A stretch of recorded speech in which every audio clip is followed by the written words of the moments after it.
In the history of fantasy fiction, there are many substances that are said to have mythical properties. Thor's hammer, vibranium, Beskar steel, mithril from Lord of the Rings, and to add to this, Sunny's teeth. Yes. Somehow, she can fight a sword with these things. I honestly have no idea how you can parry and thrust with just your face. But she manages to do it. We get that. We get that in these chapters. Hello and welcome to Woeful Wednesdays. Nathan reads a series of unfortunate events. Ignore the tattoo. My name is Nathan.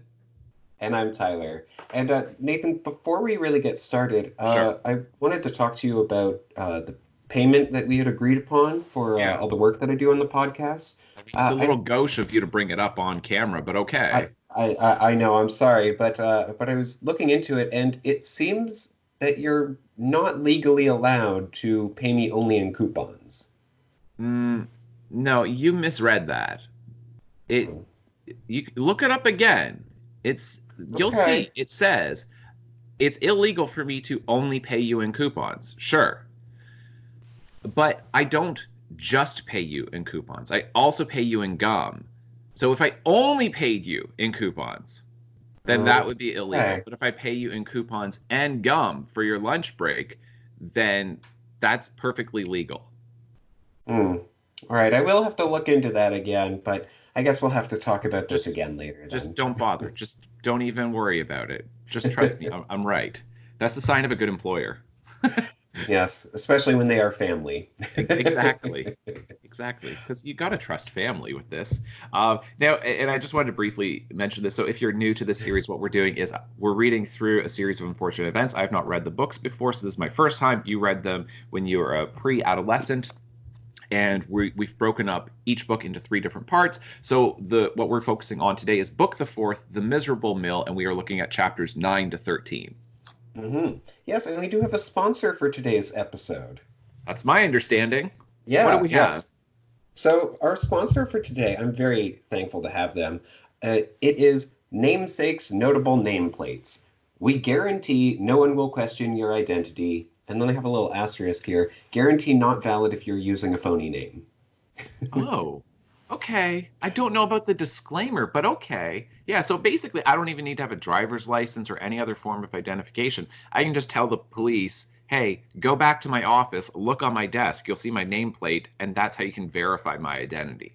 Yeah, I mean, what else do you need if you've got a nameplate? Like, really? Yeah, they can't just print those things. No. That's not how it works Yes. at all. Yeah, so namesakes, notable nameplates. Get yours today. Absolutely. That's a great sponsor. All right, folks, I hope you enjoy. Ignore the tattoo! Nathan unfortunately reads a series of unfortunate events at an unfortunate age, which in this case is being used to indicate that he is entirely too old to be reading this for the first time. All right, so we are talking about Book the Fourth, chapters 9 to 13 in The Miserable Mill. So I'm going to give a brief overview of what happens in these chapters, and then we'll get into the discussion. So, where we left off at the end of chapter 8 is Klaus. He has broken his glasses once again, and Violet and Sunny go with him to Dr. Orwell's office. He goes into the office with Dr. Orwell, and then the secretary, with that awful name of Shirley. Oh no. Um, Turns out to be Count Olaf in drag, right? Hmm. Yeah. and uh, and so then they talk to like Violet and Sunny. They talk to Count Olaf, figure out the plan, and basically they realize that Klaus is going to be hypnotized again, and then he comes out and he's hypnotized, and there's also this note from Sir, from Cthulhu with the unpronounceable name, Hmm. that says that he heard about the accident with what happened to Phil's leg, and if there are any more accidents, then he's going to put them in the care of this nice woman that he met, who is a receptionist at Dr. Orwell's office, who would definitely take care of them. So you're like, oh, that's how Olaf is going to get them into his care again. And Yeah. so then it becomes this whole question of how to stop this from happening, because they know that Klaus is going to cause another accident at the mill, and therefore Sir is going to get upset with them and then put them in the care of Shirley, who's really Count Olaf. Mm-hmm. In order to stop this, Violet talks to Sir. That does nothing. She goes to the library to look up, the stuff that she can about hypnosis to figure out how to unhypnotize Klaus. And she has a great deal of trouble understanding the book because it is written in a very, I don't know, like, I don't even know. Go ahead. Scientific jargon. Yeah, a lot of scientific jargon. Yeah. And so she tries to read the book, and I do have comments on that, but we'll save that for the discussion. And then ultimately, I forget exactly what happens in between there, but the giant circular saw starts up before the mill is really supposed to be opened. Violet and Sunny go in there. They see that Klaus is operating the controls of the saw. You've got Foreman Flacutono, who is kind of like twisting his like mustache, like metaphorically, you know what I mean? Yes. Like figuratively, ha ha ha, here we go. And you've got Charles, who is tied up to one of these logs, and it's getting closer and closer and closer to the circular saw. And the idea is it's going to be the worst accident ever. So if we kill Charles, that is Sir's business partner, then they're going to then be put into the care of Shirley/Count Olaf. And you get a nice sword fight with Sunny and is it Flacutono or is it I guess it's Dr. Orwell. Yes, it's Dr. Orwell. Yeah. She's fighting and trying to stop all of this. Did you have something to add? I just wanted to comment, Charles is Sir's partner. It is never specified that they are business partners. I guess that's fair. And I do have comments on that we'll get into in the discussion. Sure. But, okay, yeah. That's fair.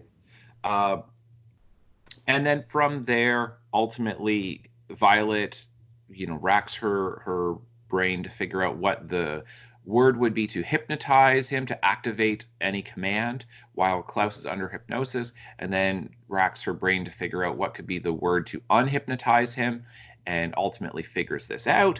And they're able to foil the plans of Olaf and Dr. Orwell and Flacutono. And then Sir shows up and he's like, sort of like a Mr. Belding scene from Saved by the Bell. It's like, hey, what is going on here? And and then he tries to, he basically catches on. And Mr. Poe is there as well.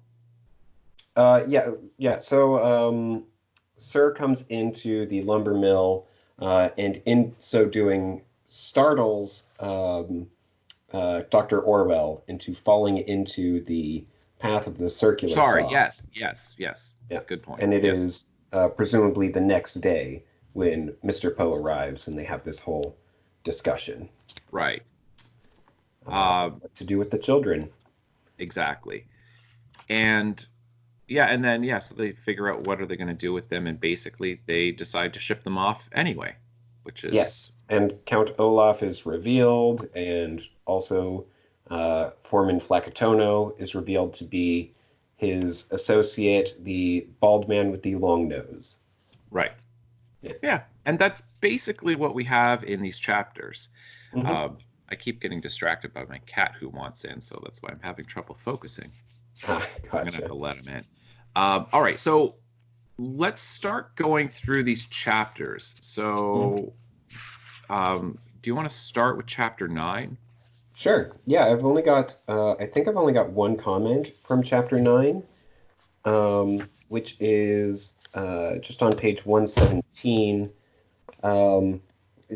We get this interesting kind of comment here where Count Olaf says, "I'll tell you why I'm Shirley," Count Olaf said. "I'm Shirley because I would like to be called Shirley, and it is impolite not to do so." That is actually, like, I don't know, it's surprising to see that, because that can be, like, that is how you should treat most people. And then, of course, Violet says, "I don't care if we're impolite," Violet said, "to such a disgusting person as yourself." And, of course, that is referring to Count Olaf being a disgusting person and not just a person in drag. Or anything like that, but essentially calling somebody by the name that they would prefer to be called by. I think that it's interesting that we do get that note from Count Olaf, and I don't think that it really sinks in for the reader, but that because we have been kind of talking about sexual politics and gender politics in some of our other discussions, then I read that and I go, oh, that's actually a really interesting inclusion.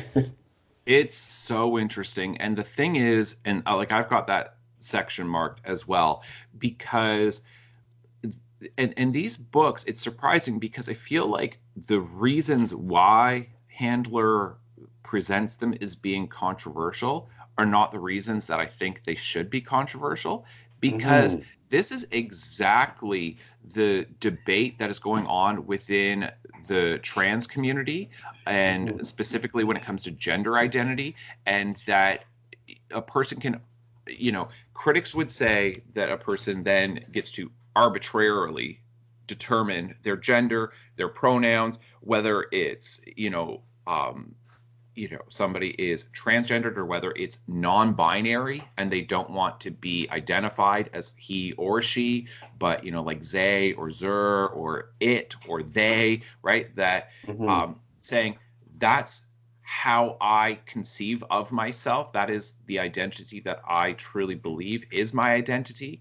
Hmm. And if you like, so what people in the trans community would say is, if you don't respect that, you're denying my own humanity, right? That it is Hmm. threatening, it's an attack against the legitimacy of my personhood, right? Of Right. how I conceive of myself.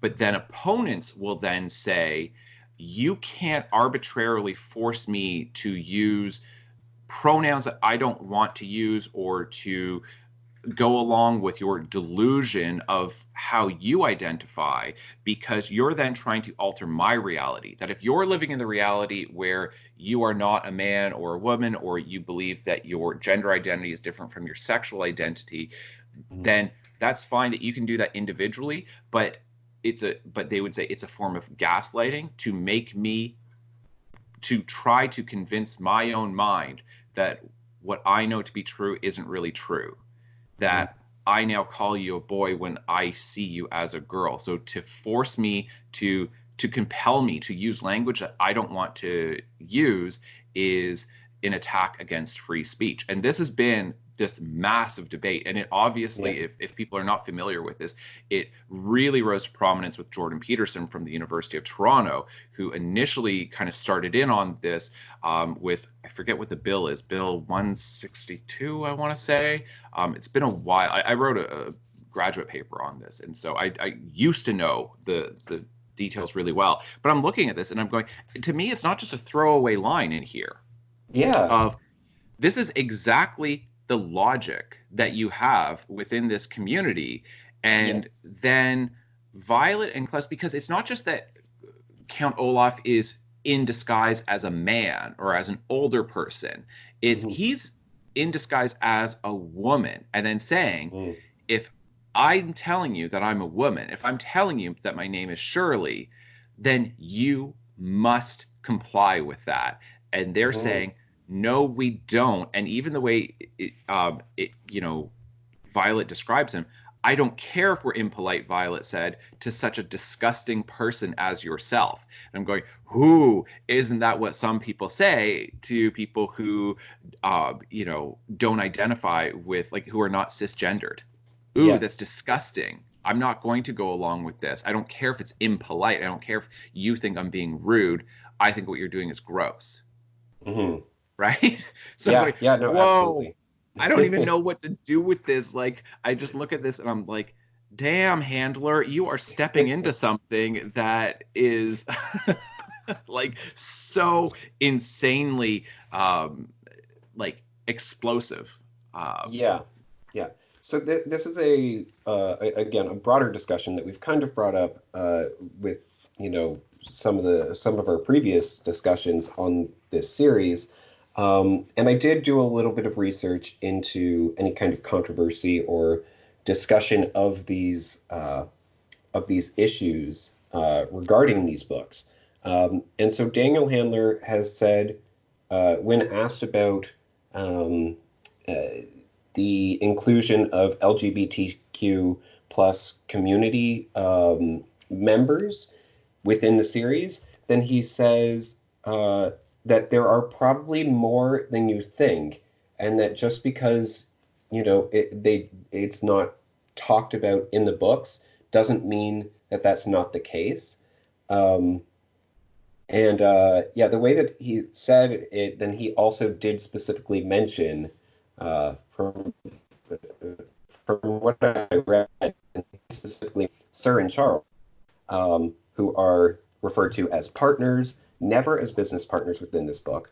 And even their dynamic sort of reflects some type of relationship. And this is actually expanded upon um, in some of the expanded literature of the series, as well as the Netflix series. Kind of goes deeper into this and makes it really pretty clear that Sir and Charles are actually a romantic couple, even though the children don't get to see that aspect of their lives, really. Hmm. I mean, okay, that's interesting. It's just to me, I continue to be astounded by the selective outrage that exists Right. because this is exactly what J.K. Rowling did with Harry Potter. And then people in the LGBTQ community, like she has offended both sides so well. Hmm. It's kind of impressive. It's like, wow, you've really got people who feel like I don't want those types of things being foregrounded in children's literature or young adult literature. I don't want my kids to be exposed to gender politics and sexual Hmm. politics. Um, so then they're like, you shouldn't mention anything about that. And then you have people in the LGBTQ community who then say, that's not enough. That's a cop Yeah. out. That is pathetic that you're like, it's not in the text, but I'll tell you afterwards that it is. Right. And okay, he does say my partner, and I'm saying this as somebody who is really good at identifying subtext. Hmm. Sure, that's convenient that you can say that they're romantic partners, not business partners, but they're clearly also business partners.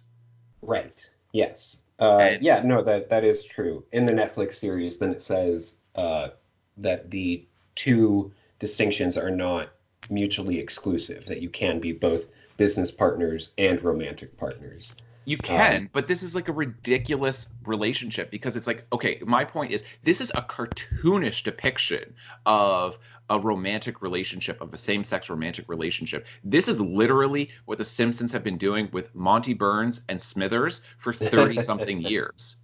right. You see what I'm Right. saying? It's like, no, that's not coy. That's not daring. That's not even bold. That's not like, oh, how brave of you to include that depiction in here. I look at this Hmm. and I'm like, that's pathetic if that's your inclusion. Like, there's no way that's going to satisfy people in the LGBTQ community. There's no way they're Right. going to go, thank you for representation. That's perfect. One of them, like, it really is Mr. Burns and Smithers. It is exactly like that. So I'm going, like that is to me just as offensive as like some absurd stereotype of a same-sex couple. This is like terrible representation.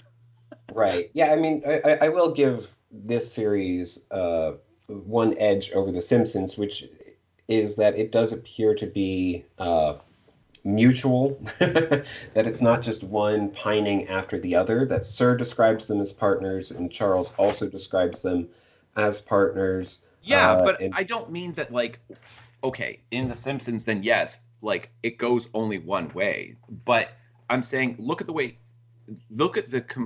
if this was a same-sex couple, mhm, this would be complete spousal abuse yes. of what Yeah. Sir does to Charles. So I'm saying Yeah.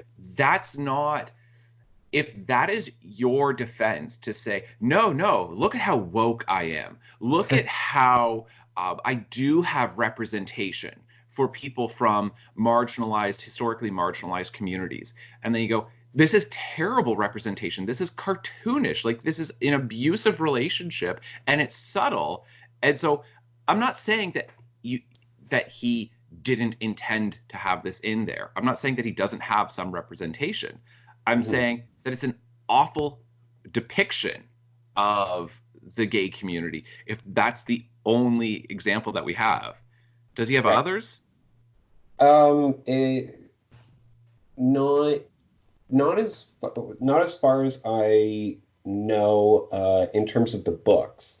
In the Netflix series, then it does have another mention, which is a slight departure from the books, as far as I can tell.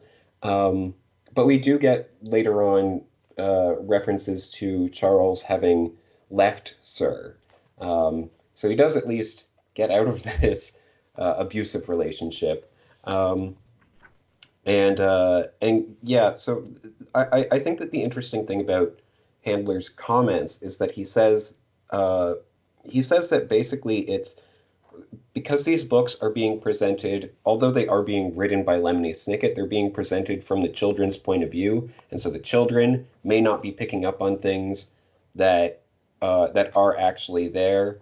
And I agree that this is not like really good representation, but that I think that he was trying to, if he was really intending all this, then he was trying to walk the line of not getting not getting in trouble from either side by being as subtle as he is about it. And I think that's pathetic. I really do. And I think both, I don't know who the hell that satisfies. Right. There's very few people who are neutral on the issue, but even if you are neutral on the issue, then that still doesn't, I think, satisfy most readers.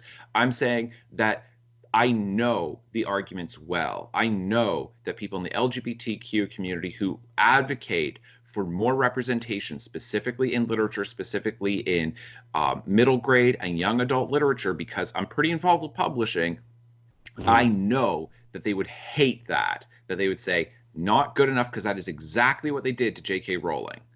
Right. Yeah. That is exactly what they did to her. And then I'm saying, but then people on the other side by saying, oh, so you're admitting then that you are embedding sexual identity politics into a book that's meant for children, and it's subtle, so it's basically coded into the text, and that if kids are carefully looking for it, they're going to find themselves in there. They're going to see this kind of representation. And then for people who don't want their kids reading books, like pre-adolescent children, what like, and especially specifically within conservative communities, and more specifically within religious communities, conservative religious communities, they're going to say, excuse me, what? So you're admitting that you are embedding this into the text? I'm going, if you want, like, the best commentary on this would be nothing at all. Like, this isn't neutral. Just by having no representation, I'm saying you're definitely going to offend one side. But and then having extreme representation, you're going to offend the other side, right? So to me, the only thing that you can really do if you want to walk the line is not this. It's the kids are unaware of any of this whatsoever. Right. Because he's a liar. I'm telling you, that's a lie that he's saying these are written from the children's perspective. That's not true at all. These are we're absolutely getting Snicket's impressions. We're getting Snicket's like, so I'm going, I think that he is doing exactly what J.K. Rowling has done. And I'm not saying that he should get in trouble. In part, like, I'm upset that, like, Rowling, just no matter what she does, people tear her apart. And I'm going, it's and that's, I can even be fine with that if there was any consistency. But the problem is most people feel like they don't know what to say on any of these issues, because no matter what you do, if you make any comment on one side or the other, you get lit up.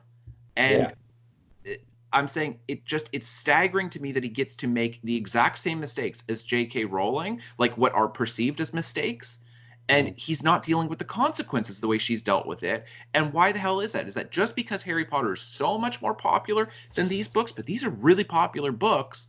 Or is it because people expect more because she's a woman? And do you know what I mean? Or like, Yeah. they're more harsh with her because she's a woman compared to a guy? Yeah, no, that is really interesting. Um, I yeah.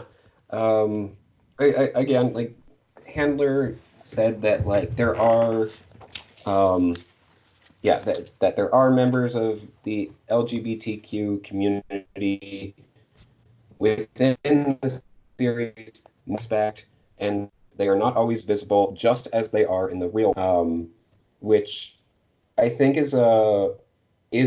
actually a very careful comment from someone who has, you know, been on the has been in some controversies in the past, and I think that that is actually surprising that he was able to, you know, use a comment there, phrasing it in such a way as to avoid this type of criticism.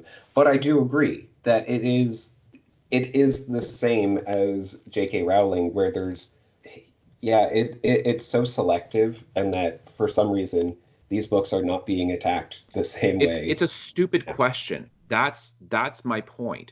If somebody asked me about my book, Orphans of Liberty, if they said, "Are there any gay characters in your book?" Then I say, "Well, it's takes place on Earth in the near future. So Right. if there's like I don't have characters as best I remember, I don't have characters who are open about being homosexual or bisexual. So I don't have any like named characters in my book. But if somebody said, in the universe, are there any characters? What kind of jackass would ever say, no, in the book series that I write, no person named or unnamed, seen or unseen, Yeah. is, part of the LGBTQ community. That doesn't exist in the books that I'm writing. Like, no author would ever say that because no author Right. would ever conceive of that. If it's fiction and it's taking place even in a fictional universe, the way these books are, I resent that question. Why would you ask Yes. the author that? Yeah. Because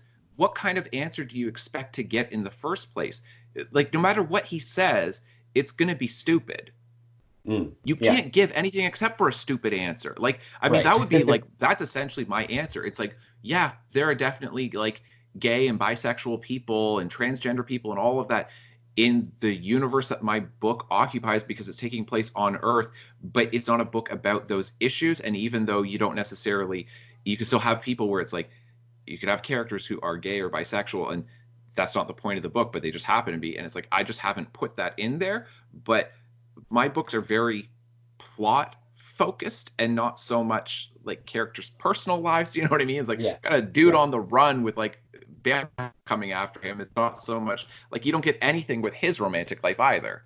So I'm just like, Right. that's not the point. It's an action story that it doesn't get into that stuff. So I think it's such a silly concern.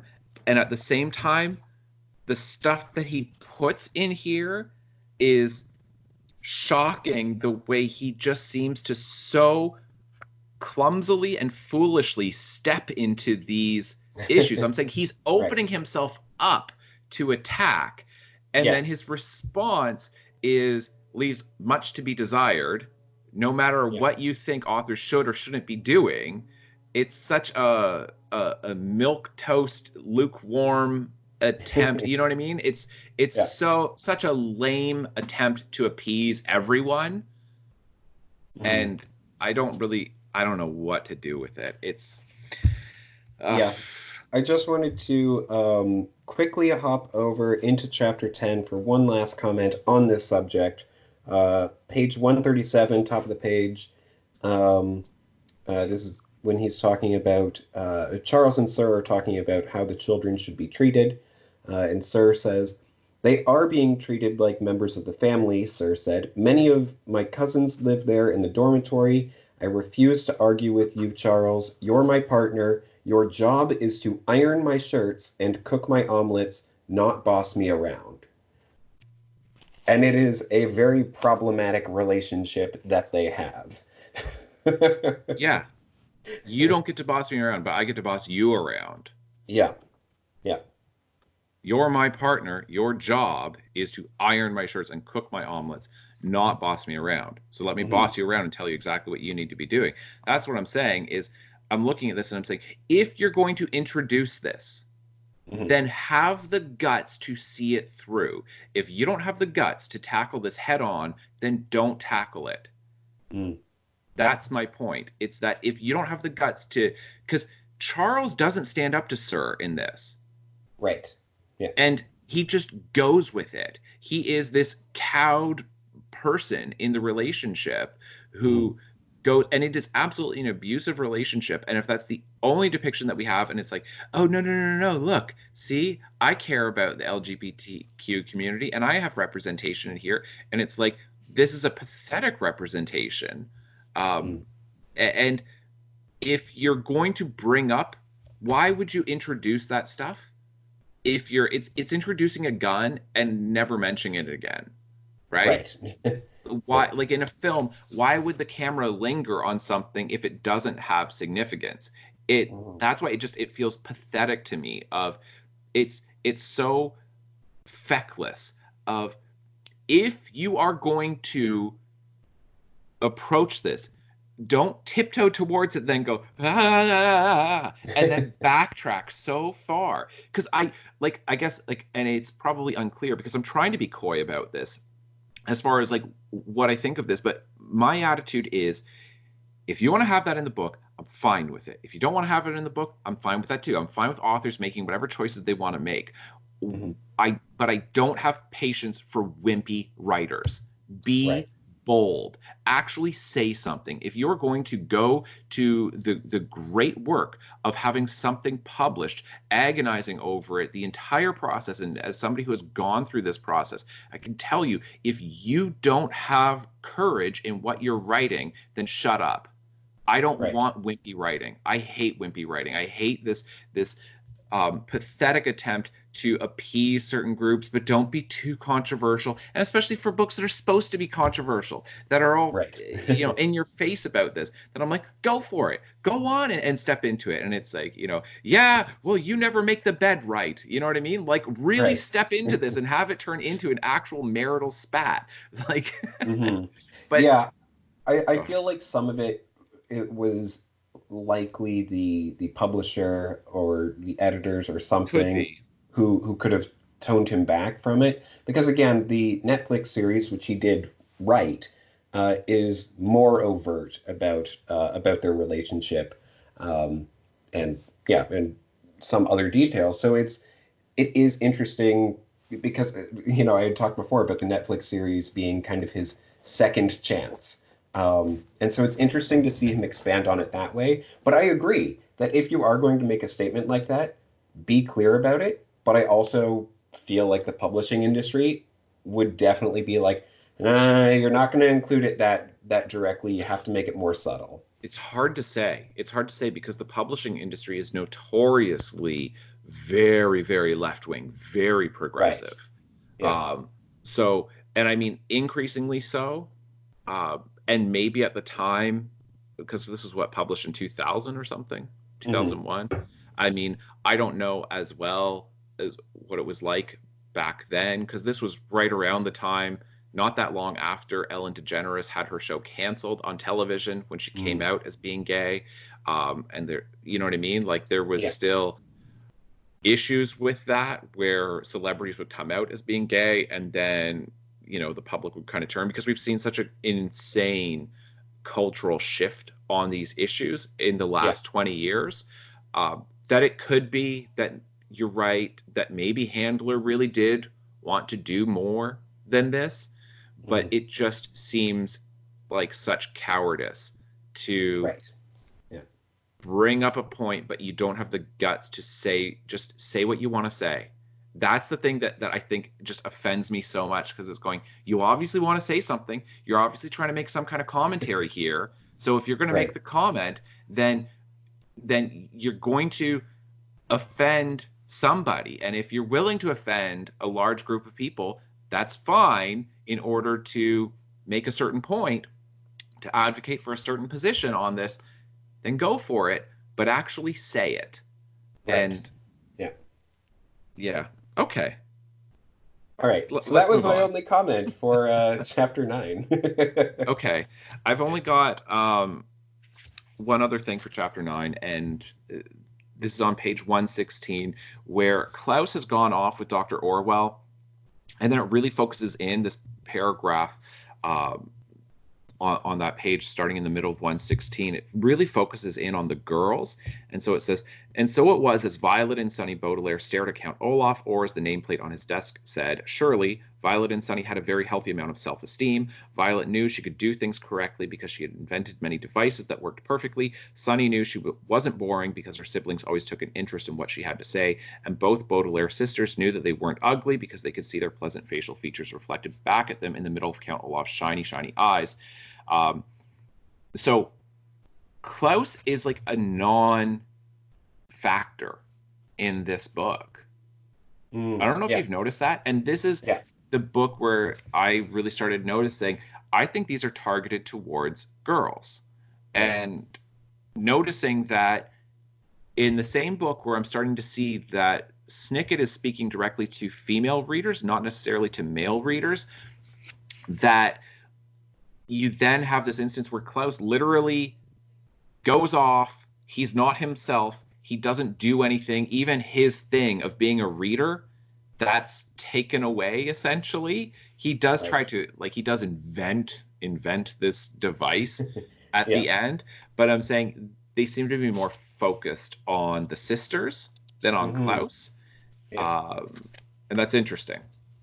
Yeah, no, I agree. That is a really good point, and I do really appreciate that commentary on self-esteem and everything. I think that it's interesting. It is interesting. I wrote down straw man argument because this is such a straw man argument. It's oftentimes when children are in trouble, you will hear people say that it's all because of low self-esteem. I don't hear that. Yeah. Do you hear that? No. Like some kid who like, punches his sister, like is like having a temper tantrum, that parents go, it's just because he has low self-esteem. That's not it at all. It's like people will be like, oh, he's overtired, or, other people will be like, oh, that kid's a brat. Nobody ever says that kid has low self-esteem. That's why they're doing this. Like, it's I'm like, if you say so, like, you obviously want a point to make, but you have a point that you want to make, that you're saying, but it's a great example of a straw man argument. Set it up and then tear it apart. People will say kids who misbehave have low self-esteem, but that's usually not it. Usually there's something wrong. And I'm like, nobody says kids have low self-esteem, that's why they're misbehaving. So when you tear that apart and say that those people are wrong, it's like, those people don't exist. What did you just do here? I mean, some people obviously might say that, but it seems like it's fine that he does that, because he gets to do whatever he wants with these books, because he can always clothe himself in the idea that it's satire, or they're tongue in cheek, they're facetious stories. And so he could say, no, I wasn't being serious about people saying that about low self-esteem, but no, I just think it's a nice commentary on self-esteem and ways to boost your own self-esteem of, like, oh yeah, well, you can remind yourself about these things that are good about yourself. And I think that is healthy. Yeah, because I guess that's what I'm saying, is I don't like how he gets into that discussion. What he says is fine. But I didn't like it just felt so clumsy. Of how to start talking. It's like, you obviously want to start talking about like low self-esteem especially for younger people. So just say it then. Like, it didn't work to me of how he broaches the topic or introduces the topic. All right, that was all that I had for chapter 9. So chapter 10, I've only got one comment, and it's a fairly brief one. this is on page 138, then I'll just read from the top of the page where it says, "Don't worry," Charles whispered. "I'll help you." "How?" Violet whispered back. "Will you call Mr. Poe and tell him Count Olaf is here?" "Ulo," Sonny asked, which meant, "Will you have Dr. Orwell arrested?" "Will you hide us from Shirley?" Violet asked. "Henopole," Sonny asked, which meant, "Will you undo Klaus's hypnotism?" "No," Charles admitted. "I can't do any of those things." So it seems like he understood not just what Violet said, but what Sonny said as well. So my little note here is, can Charles understand Sonny? Is this like Family Guy with Stewie? That sometimes the family can understand him when it works for comedic purposes, and when it works for comedic purposes for them to not understand him, where it's just baby talk, then they don't understand him. Is it just that slippery depiction of this? Yeah, I feel like it most likely is that. I could see other people arguing that the good people of this universe are able to understand Sunny, and the oblivious ones, the ones who write off children as, oh, whatever, you don't know any better, then they just hear it as, baby talk. Um, so I could see that being, Seems like there's something like that. It's really inconsistent and it's yeah, unclear. yeah, yeah, I agree.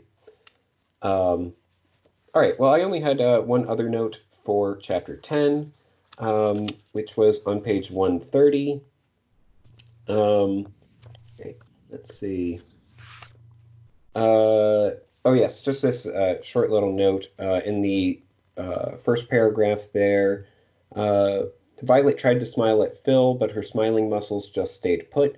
She knew, or she thought she knew anyway, because she was actually wrong, that the only thing in disguise was Count Olaf. I like that because that's, just one final hint toward the true identity of Foreman Flacutono. Okay. So, yeah, can you say that again? Yep. Yeah, so she knew, or she thought she knew anyway, because she was actually wrong, that the only thing in disguise was Count Olaf. And so Count Right. Olaf is not the only thing in disguise, because Foreman Flacutono is also in disguise. Yeah. Yeah, because she's definitely wrong on that. That Flacutono is in disguise, but doesn't it also seem like, according to what Handler's saying outside of this, that Charles and Sir are also in disguise? Mm. I suppose I could see that, yes. Yeah. All right. That was it that you had for chapter 10? Yep. Okay.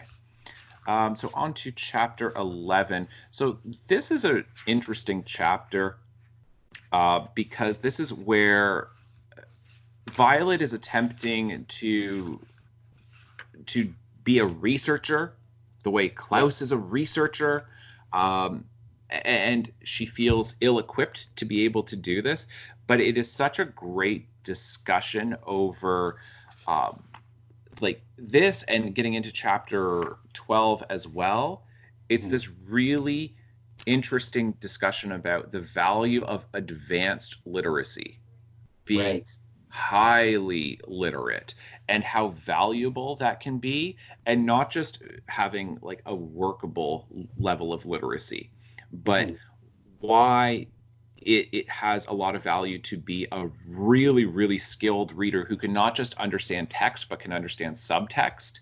Right. And that um so and it's basically everything that I've been saying about these books is Mhm. all in these chapters, and it's really obvious that I've said that they're very didactic, that it's teaching children how to read, it's teaching them the value of literature, Yeah. it's teaching them how to even approach a difficult text. And so, like on page 145, getting into 146, for instance, then she's looking at the advanced ocular science book, and with that paragraph towards the bottom of the page, it says, "First, she turned back the pages of the book, back before even the first page to the table of contents, which, as I'm sure you know, is a list of the titles and page numbers of each chapter in a book. Violet had paid scarcely any attention to it when she first opened the book, but she realized that Klaus would probably examine the table of contents first so he could see which chapters of the book might be most helpful. Quickly, she scanned that, and then jumping down, immediately, of course, Violet saw that chapter 12 would be the most helpful and was glad she thought of looking at the table of contents instead of reading 927 pages until she found something helpful. Mm-hmm. And then grateful that she could skip the first daunting paragraph. And then it goes on. And these books are intentionally meant for children who don't know how to approach a difficult text, and he is very explicitly teaching them. Like, this is like a WikiHow article. Like, if you Googled, how do I find information in a textbook, then watch this. First, turn back the pages of the book, back before even the first page, to the table of contents, which is a list of the titles and page numbers of each chapter in a book. Like, it is a WikiHow article of how to find something. And we already had this before with the index, teaching children this is what an index is. And now we have this is what a table of contents is. And then she can't understand it because you have all of this scientific jargon in there. But then she uses the one of the reading strategies that I've talked about with our discussion, not in this one, but in a previous one, which is using context clues to determine the meaning of unfamiliar words. That's one strategy. Another one is using a dictionary. So saying, okay, Klaus would use a dictionary, but I don't have a dictionary, because the author is not always going to just provide you the definition the way Handler does or the way Snicket is doing. And that's what I'm saying is that to me is one of the issues that I've had with these books. And as I'm saying, they work for non-readers, kids who are reluctant readers or don't have much experience reading. But kids who do have a lot of experience reading, I think it's going to be much more insulting to their intelligence. Right. And it's just it's interesting that they're targeted towards that specific group, because then what she has to do is she has to then not only try to figure out these words from context clues, but on top of that, she then has to carefully think about the vocabulary that she's heard, the diction that has been used surrounding Klaus, to figure out what word causes him to start taking orders under hypnosis and which word has been used to break the spell, like what word was used prior to break the spell of his hypnosis. And so it's effectively functioning as a type of like murder mystery, like maybe not a murder mystery, but a mystery book where the clues are in there. So it's telling kids, if you carefully paid attention, if you read every single word in this book, remember we already had Klaus, I skipped the boring parts. Say, no. Yeah. See, you can't skip the boring parts. You can't skip any parts in a book. You have to carefully read every single word. And if you've done that, then you'll go, lucky. I know it. The word is lucky. And then you'll be like, oh, what was the other one? Oh, blah, blah, blah. And maybe some kids will go back and find it and they'll go, inordinate. That's the word to undo it. But it's encouraging them to look back at prior sections of the text. And I can say this as somebody like who's taught a lot of English courses. That is a skill that does need to be taught very early. Of just because you read it once doesn't mean that there's no value in going back and rereading passages. Right. I'm still telling like college kids this, like how do you write an essay? I'm like, well, you're probably going to have to reread at least sections. You have to go back to the text if you want to really understand it. And that's what this is really doing. That's really all that I had to say for the rest of the book. Is just this book becomes incredibly focused on reading strategies, how to read well, the importance of it, instructional strategies for readers of how do you approach a text like this, the importance of not skipping boring parts, and all of that. It's interesting. Absolutely. Yeah, I had the exact same comments there. You said that very well. It is, just the idea of just, humming over words that you don't know, just humming over them and, and trying to figure them out from context. using the table of contents, like all of it is, yeah, just it's very clear what he's doing, and I think that is again very effective for non-readers. Yes. Yeah. Yes.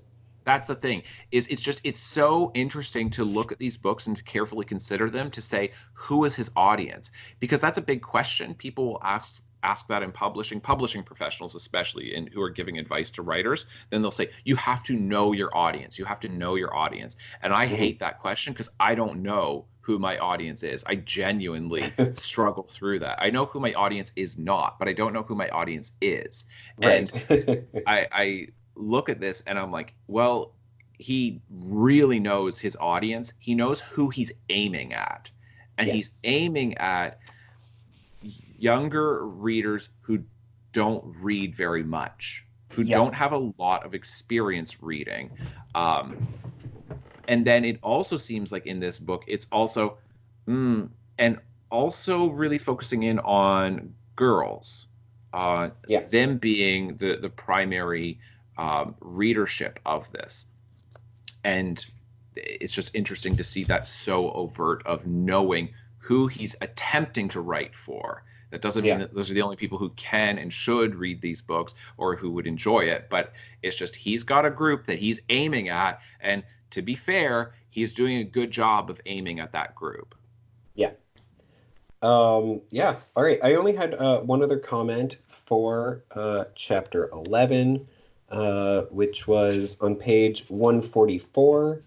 Um, we get this nice little comment in the middle of the top paragraph there, about Klaus. His eyes were usually all squinty from reading, and now they were wide as if he had been watching TV instead. Again, really trying to say, like, just doing this, obviously his eyes being wide in this instance is terrible. And so it's equating that to Yes. watching TV all the time. Yep. Uh, and yeah, just encouraging kids to read more so you can have Yes. squinty eyes, I guess. I know. I'm like, that's such a weird thing, especially like, because that doesn't seem better. Um, Right. Yeah. First of all, and second of all, it's like if you know that the people who are reading this are going to be people who don't really like reading that much, then Mhm. bashing television is probably not the best strategy. But Right. Yeah. okay, but you're right because he is disparaging what it's like that essentially you're a zombie when you watch TV, which Hmm. I mean, like this is just like a little aside. It's that is such a tiresome argument. Right. I understand that like cognitive science will indicate that your brain is far more passive when you're watching television than when you're reading or doing other activities, and that is all true. But that's presuming that TV is TV is TV. Do you know what Right. I mean? And I'm Yeah. like, yeah, somebody who's, watching like a CSI episode for the third time and they're exhausted from the day, like they're probably not too actively engaged.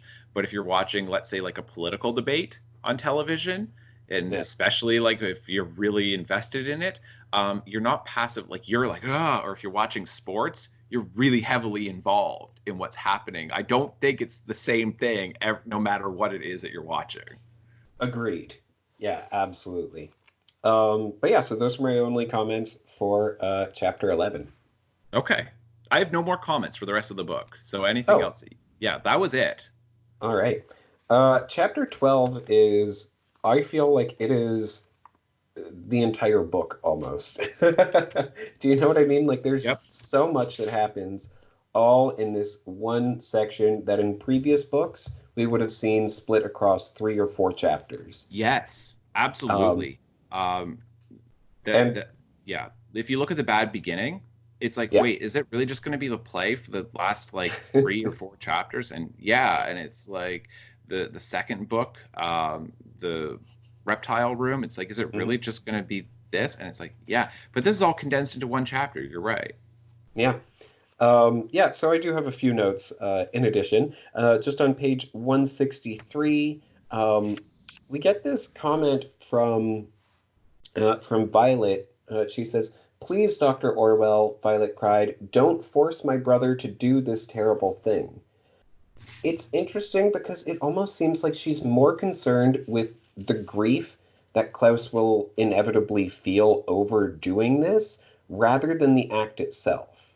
Mm. Mm-hmm. It's like Yeah, she's not as concerned about Charles as she is about Klaus and what Klaus is going to have to deal with. that is a great point.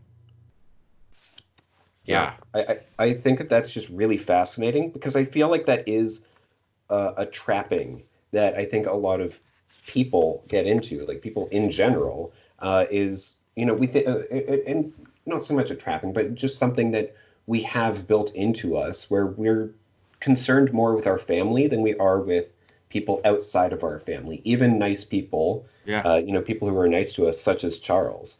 Um, so yeah, I just think that that's a really interesting detail that she's so concerned with how this will affect Klaus. yeah. That's a great point.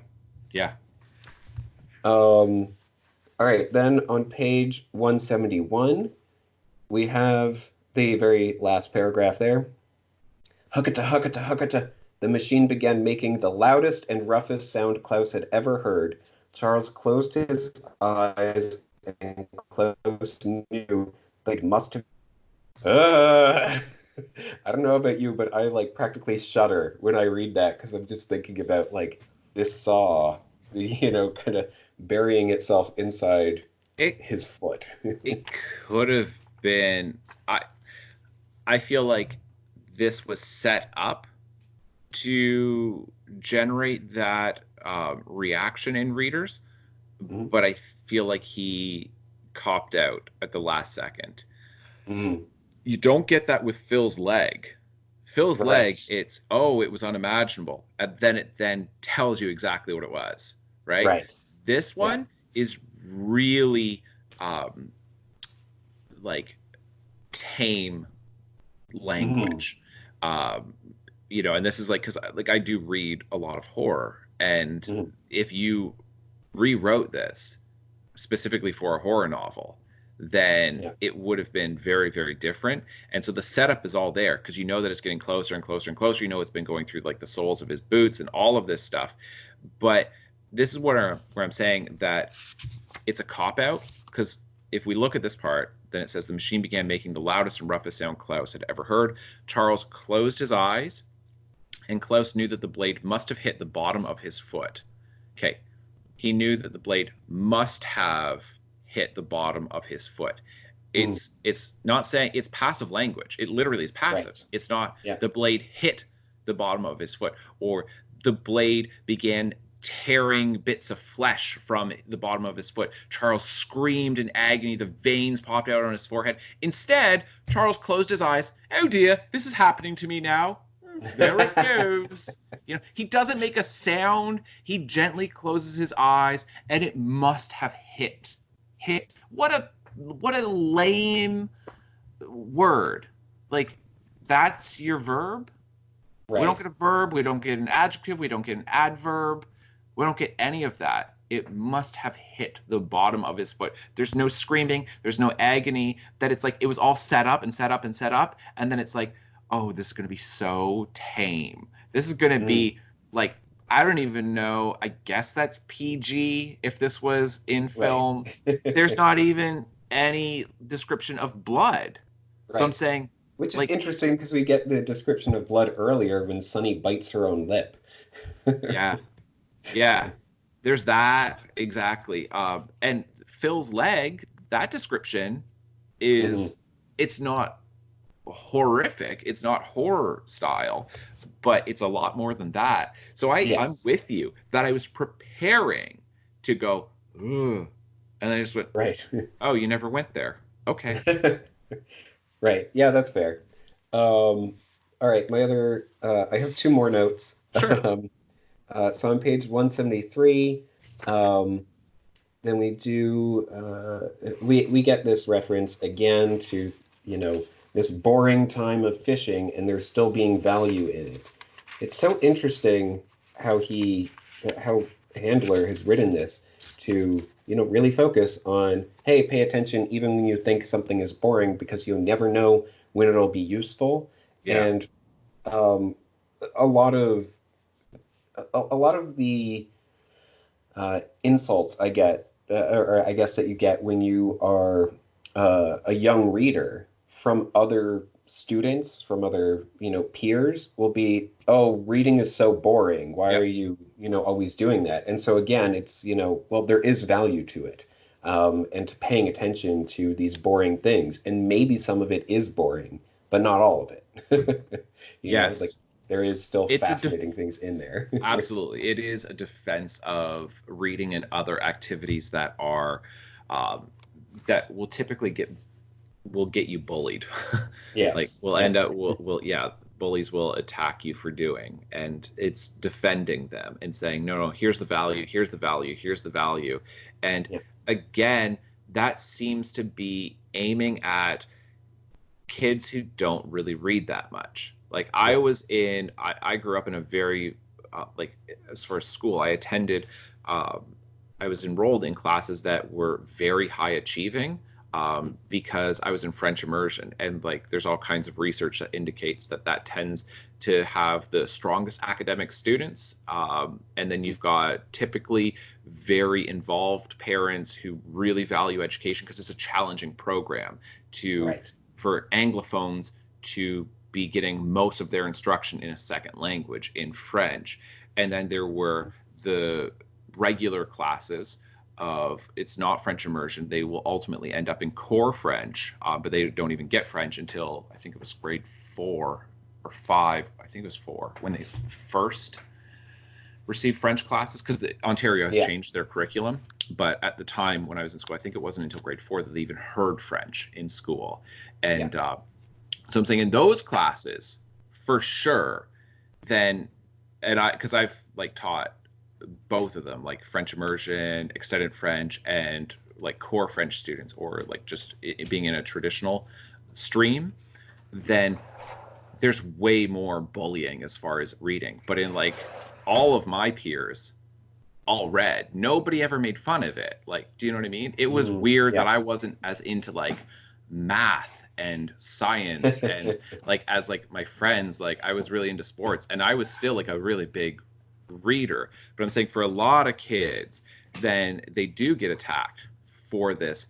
A lot of kids who are hanging out with non-readers. Right. And so a non-reader who picks up this book maybe needs a bit of defense, Yeah. but a kid who's in a class with a whole bunch of readers doesn't need any defense at all. Right. Yeah.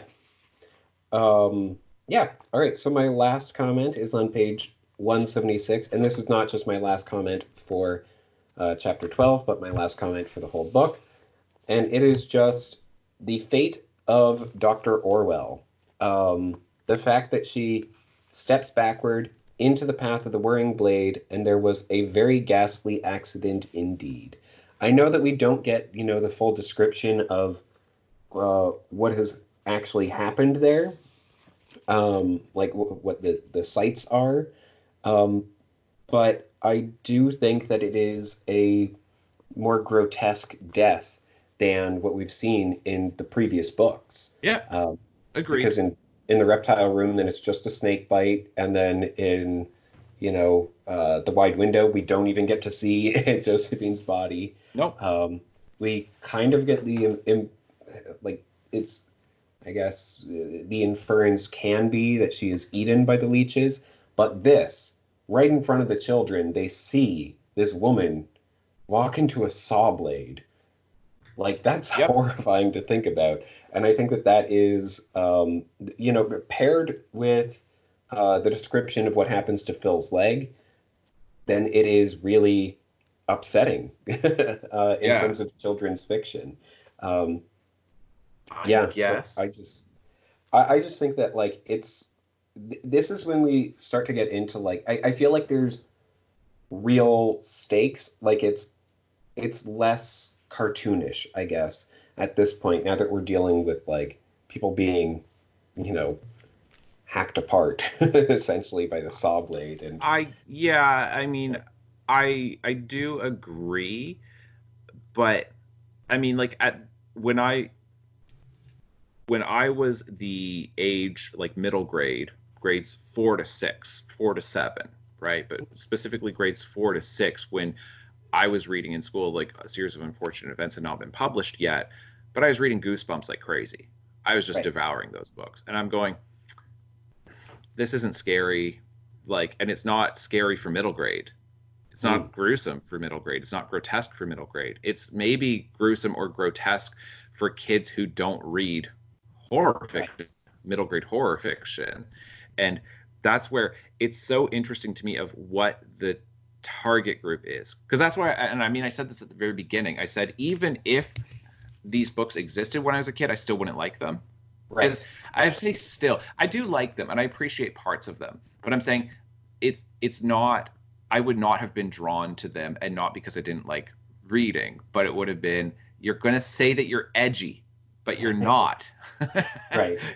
You know, Yeah. and most Goosebumps, like, I don't even know if there's a death in Goosebumps. I'm being perfectly honest. I'm trying to think. I'm like, does anybody die in Goosebumps? Because it's been a while since I've read them.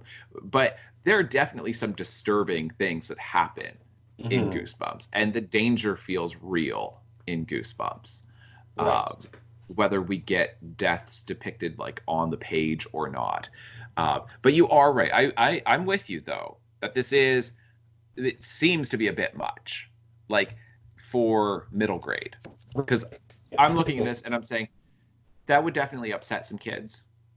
Mhm. And if not children, then for parents, they would go, I don't know. It would at least give them pause. If a parent read this book before letting their kid read it, which does happen pretty often at that Right. age, then parents will kind of, play gatekeeper to literature before they allow their kids to read something. And parents, that would be enough of a scene that parents might say, I don't know. I don't Yeah. know. Uh, Yeah. which So, is good, uh, I guess, that it's in there. right. Yeah. So the other comment on this is it was slightly altered for the Netflix series, as you can imagine. um, So did they go even more tame? uh, they went with a slightly different death. So yeah, like it's not like you don't see anything really. It's different, but it is just because of course you can't actually depict the woman walking into the saw blade and then have the scene continue in that in that lumber mill where this woman has walked into a saw blade. So it would presumably be blood everywhere, and Yep. yeah, so they decided not to go with that. And even with, Phil's leg, then it's interesting how they do that. Um, but but yeah, so it is just interesting because yeah, it is. I guess I see it as being so gruesome that it's not able to be filmed for the same audience. Yeah, that's fair. That's fair. Um, Um, yeah, that's an interesting thing. I want to think about that because that's interesting. Hmm. The I guess I just thought of this because when I was reading it that I did think about it, but I was reminded of this. So what is up with Dr. Orwell? Why on earth what is she bringing to the table that Count Olaf is willing to split the deal with her 50-50 minus expenses, right? right. Um, Um, she's who is hypnotizing she? Klaus. That okay? So like it, and it seems weird because this whole, you know, the imagery of this eye everywhere, and then she's written a book on, all of this stuff on like hypnosis and the Mm, science of the eye, and her office is in this building that's shaped like an eye, and all of these things, and it seems like, ooh, this weird cult like thing is going on or something. Is she the leader of it? And then it's like, no, and then she just gets killed. um, and why he's willing to split the money with her 50-50 seems so strange to me. hmm Yeah, no, I think that's fair. I don't know why he's willing to split it 50-50. Um, but we do get some more details later on about their connection, and the Netflix series goes into greater detail about what their connection is. Um, but uh, but yeah, there's more to be said.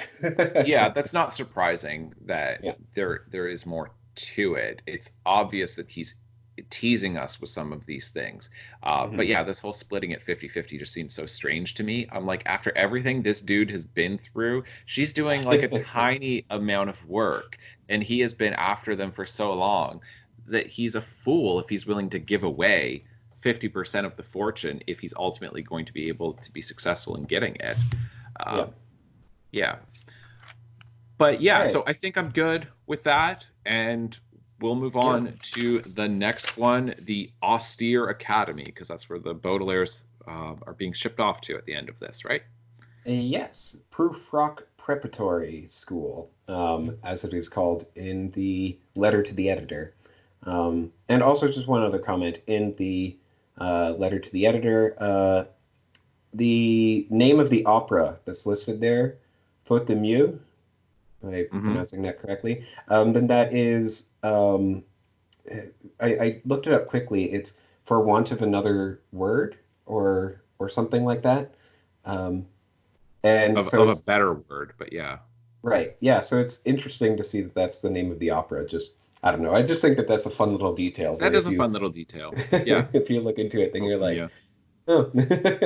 So you couldn't think of a better name for the opera, eh? Right. That is kind of funny. And I did like the fact that he says, you have to purchase a seat, blah, blah, blah. And then during Act 5, use a sharp knife to rip open the cushion of your seat. Like, it won't be there until Act 5. Yeah.